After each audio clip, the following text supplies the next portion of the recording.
All right, sports fans, I've got to make another attempt at this topic because you guys might remember how I covered this a number of years, like about 2, 3 years ago. Even wrote a little article on Minds uh, about it.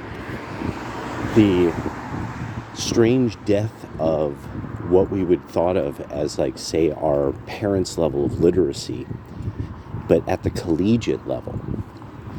And I wanted to touch on this because this is now apparently a real problem.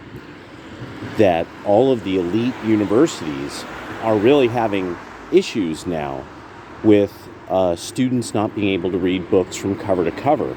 Now, this was something, there was a part of my mind that actually I was somewhat, okay, I liked that Aaron Clarey had, a homie who would do your papers for classes that didn't really matter toward your degree.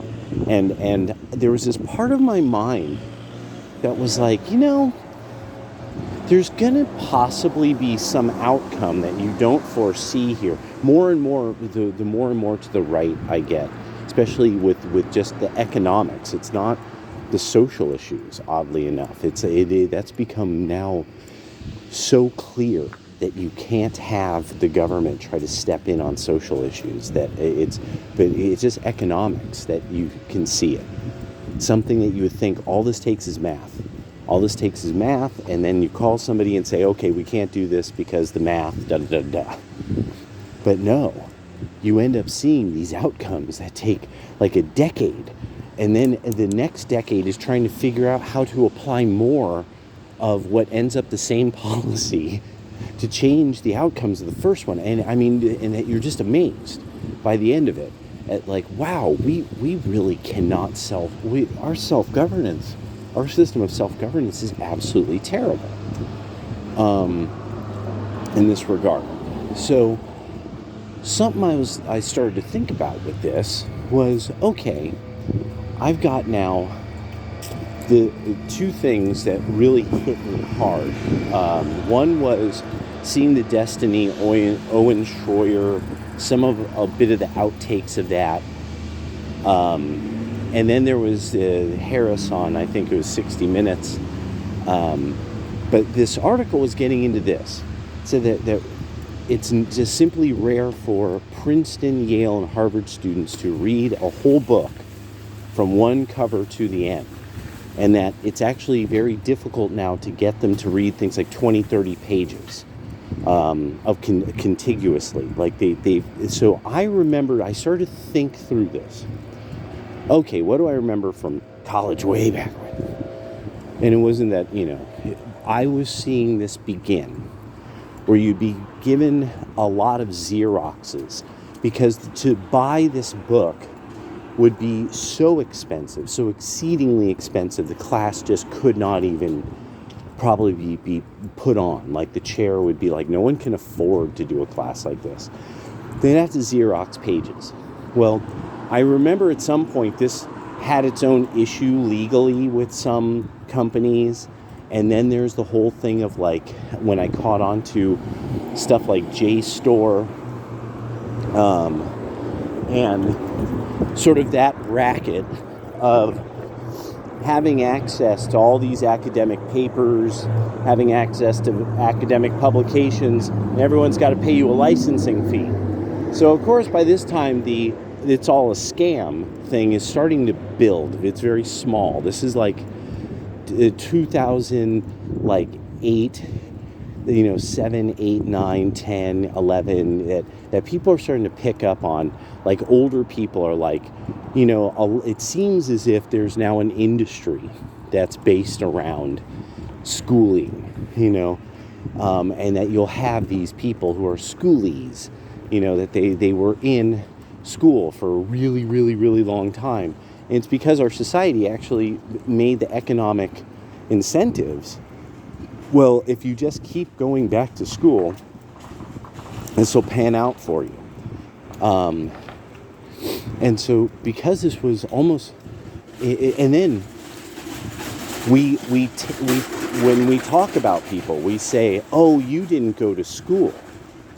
You didn't get educated, and because that's an extremely normal thing in social media, and a big part of like how society's assorting itself along social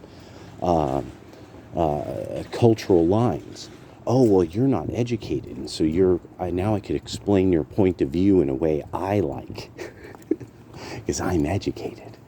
And so according to my view and some books I read, the reason you really think that is because you want to do something to me, because I'm very important, because I'm educated. And the people like you fear me because you're not educated. I have magic powers.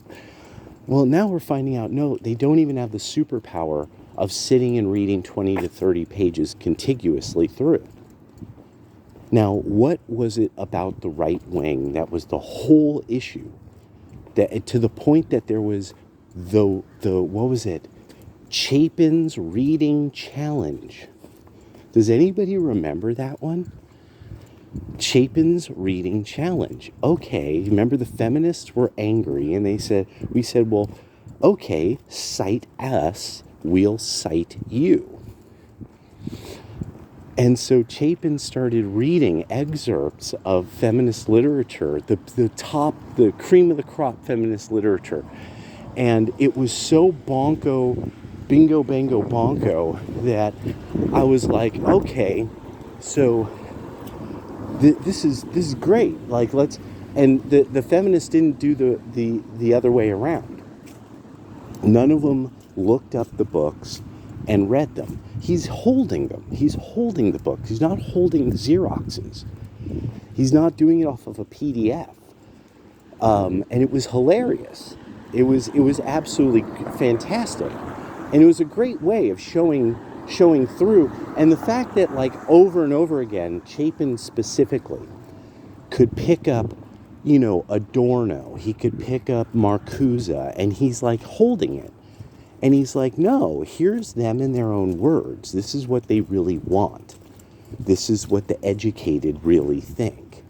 These are their best. This is their highest level of thinking. They're still applying these ideas. And now, Chapin, everybody knows he's vanished, like so many people. He's gone back into the anonymous realm of white men who know. It's... The beautiful part is all these feminists and socialists and stuff, they're still doing their thing, and it hasn't gotten better for them. Now it's like an industry for people on the right to go and humiliate what are supposed to be the educated of the left on their own campuses. And now we're getting it from Tumblr posts and to Twitter posts, to reading their fucking shit in Kotaku and Jezebel and stuff. It's like, they're not that good. They were never that good. And we would think, like, who's paying for this? How are they getting money? Now, of course, there's no money. All these people are getting shut down and fired. There never was money. And so then this ties into, so how were they able to fund their hobbies of being fundamentally people who just want to ruin things for most of society, and are just quarrelsome and contrarian? So I started thinking of this in regard to Destiny. Like right now, Destiny is playing the role that a handful of people get. You saw this prior to the boomers with various things that offended Christianity in some way or another.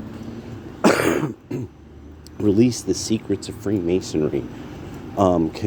Discussed alternative religion and lifestyles and things.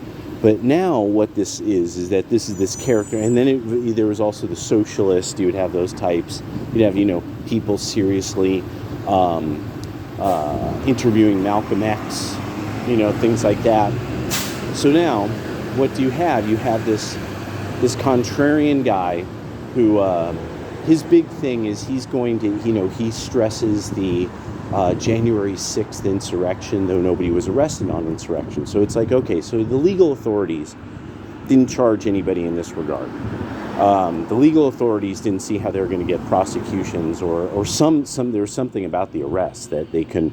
But, he got nailed by Noor on this. Well, no, that would mean that BLM had conducted many insurrections. Like, they're obviously an insurrectionist organization as well as Antifa. Now, these are two organizations that, yes, fundamentally they say these things.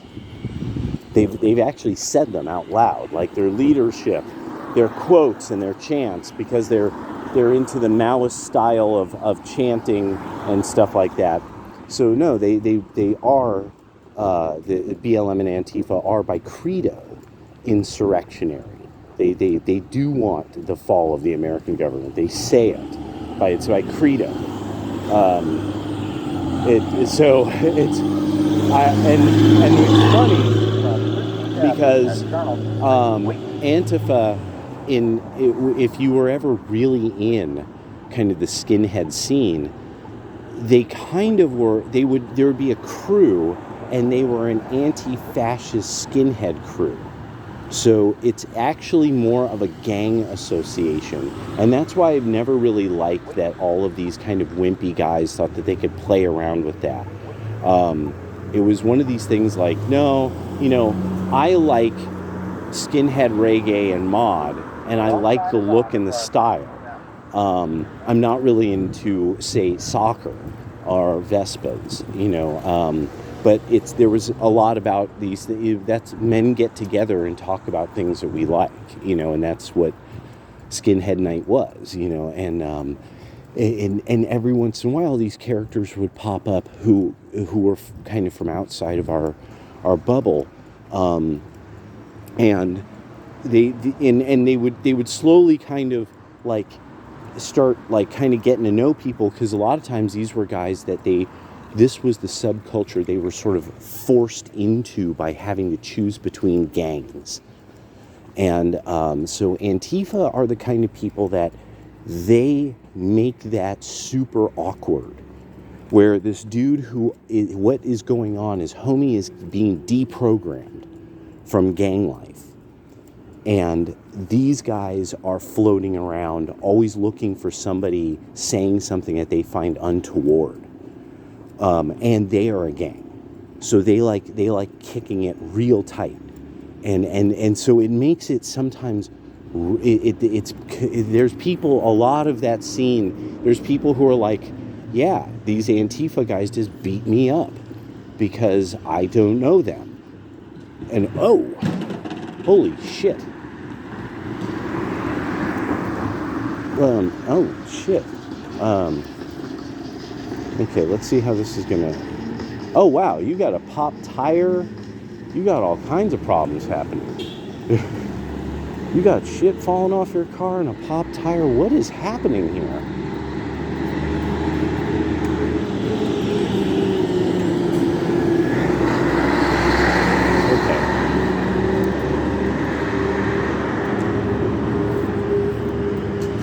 Okay. All right. Okay.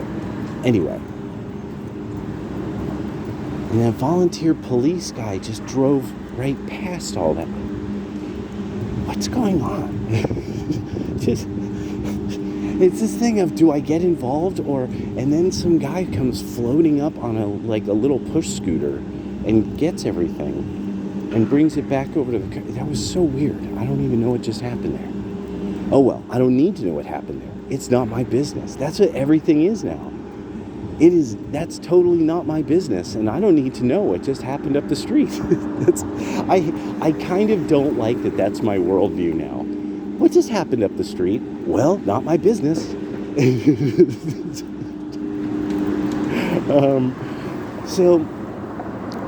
I was thinking about how with Destiny and say Hassan and Vaush, these guys stream on Twitch. So Twitch is now, it's become clear how X had a bunch of feds working for it until Elon cleared them out, and tremendous bloat. That Facebook Meta obviously has tremendous bloat and is another one lousy with Antifa and feds and Democrats. Google is obviously this way too. You know, everybody has seen how they'll alter search results, who gets punished for what. If you report things that are illegal, that are being done to children and are on video on YouTube or something meant to corrupt minors, they'll punish you. They'll punish you if you expose it. And then YouTube won't do anything about the source material. And that this has gone on for a decade. That there's like full-on like homosexual porn on YouTube, just barely hidden, and millions of people have watched it. And it's that they won't do anything about the video, but they'll look through certain accounts to find something that's unlisted, and to say even though this is unlisted, it still violates YouTube policy.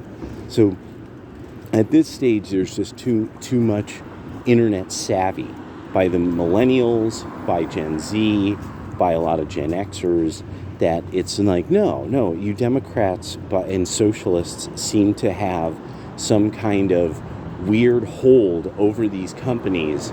You've gotten so many of your people into them and have pushed out what's looking like you've pushed out really competent people. So that a lot of these companies now, lots of companies, firing thousands of people at a shot. How are they doing that?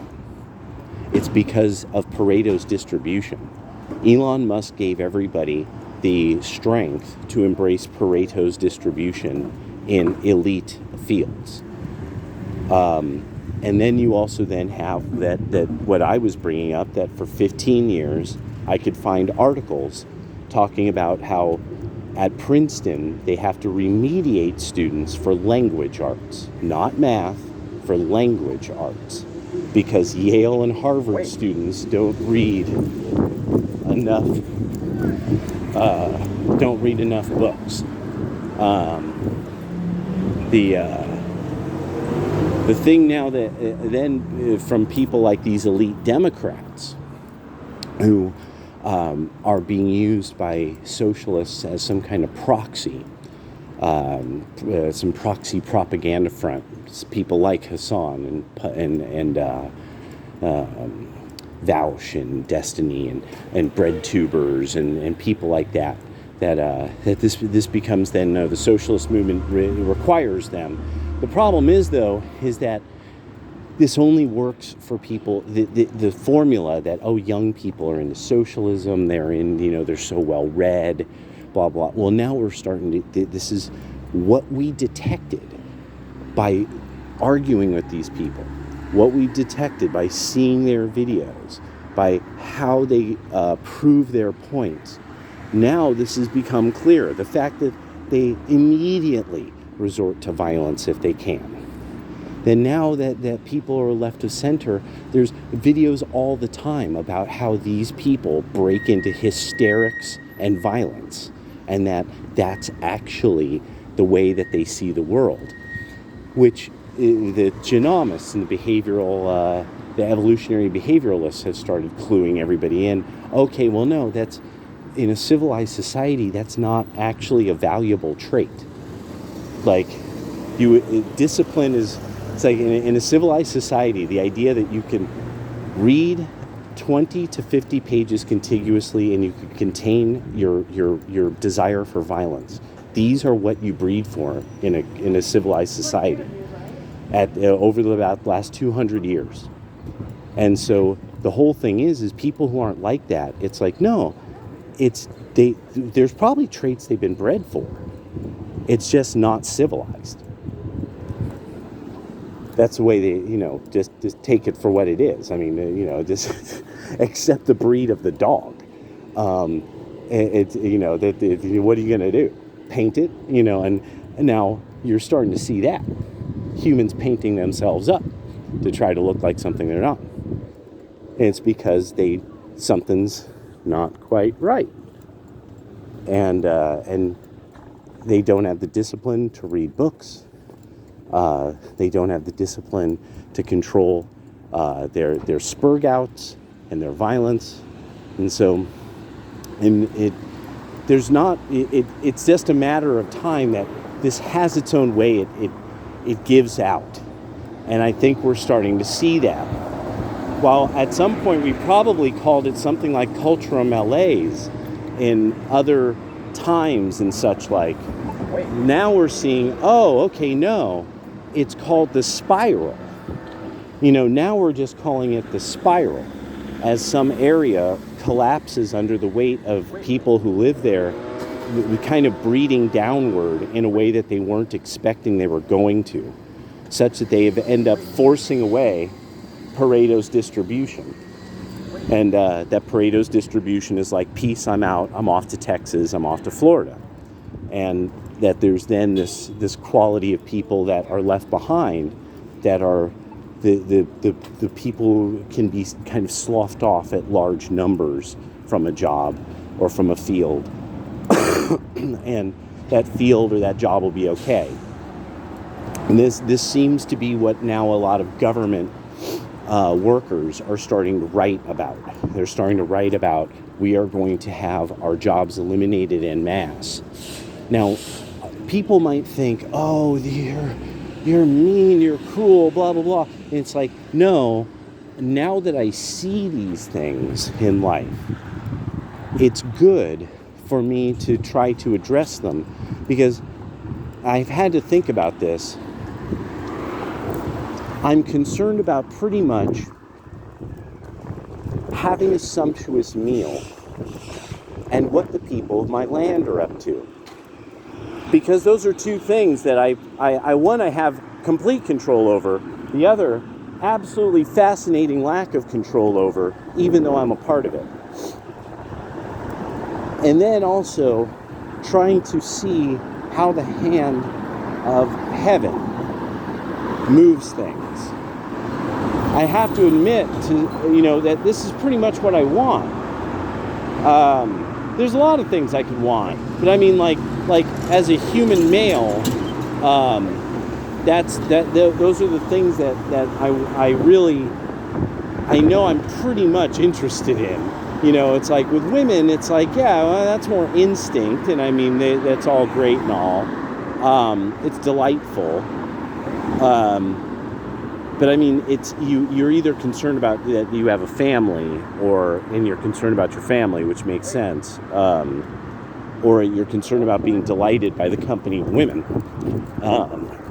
I'm more of this mindset that, I know I really am interested in what's going on with America. I know I'm interested in my next meal, and I really kind of want to understand if there is something more to life than this. Outside of that, everything else, it's just, it's reading, taking time, thinking about it, dedicating a bit of time to doing it, stuff like that. And I've been trying to keep life more and more simple in a way, in the way that I view it. I think that just comes with time. You just start doing that kind of thing. Boy, Dutch Brothers is tough nowadays. You got to get in line with the cars. Freaks me out. I think they're just trying to eliminate people walking up. I don't exactly understand that, but I mean, maybe I get it. But yeah, but that's what it seems like they're doing. Anyway, the cashless, and please drive up in a car. All right, yeah. So those are just some thoughts I wanted to begin the day with. I'm gonna go and do some banking, and talk to you guys later. Peace.